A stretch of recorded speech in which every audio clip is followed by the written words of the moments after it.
खबर शामिल करते हैं जड़ावाला से। हमारे सीईओ अमित अल्लाह की रिपोर्ट के मुताबिक थाना सदर जड़ावाला के इलाका जस्सुआना मकवाना रोड पर पुराने टायर पिघला कर ऑयल निकालने वाली फैक्ट्री में बॉयलर फटने से आग लग गई। आग लगने से मौजूद अफराद जख्मी।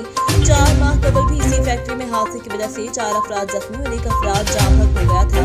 मज़कूरा फैक्ट्री का मालिक रिटायर्ड नादरा ऑफिसर मोहम्मद रशीद है। मालिक रशीद ने गुज़िश्ता साल 105 गाफ पीप बंगे के करीब ऑयल फैक्ट्री लगाई थी। पुल बंगे के करीब लगी फैक्ट्री का भी बॉयलर फटने से 1 मजदूर जाम होकर मौके जख्मी हुए थे। मज़कूरा फैक्ट्री मालिक ने महकमा माहौलियात की मुबैना मिली भगत से चक नंबर 59 गाफे में दोबारा फैक्ट्री कायम की थी, जबकि चक नंबर 59 गाफे में मिली फैक्ट्री के बारे में महकमा माहौलियात को मुअत्तद मरतबा का किया, मगर उन्हें कानून पर जूर तक नहीं लगी।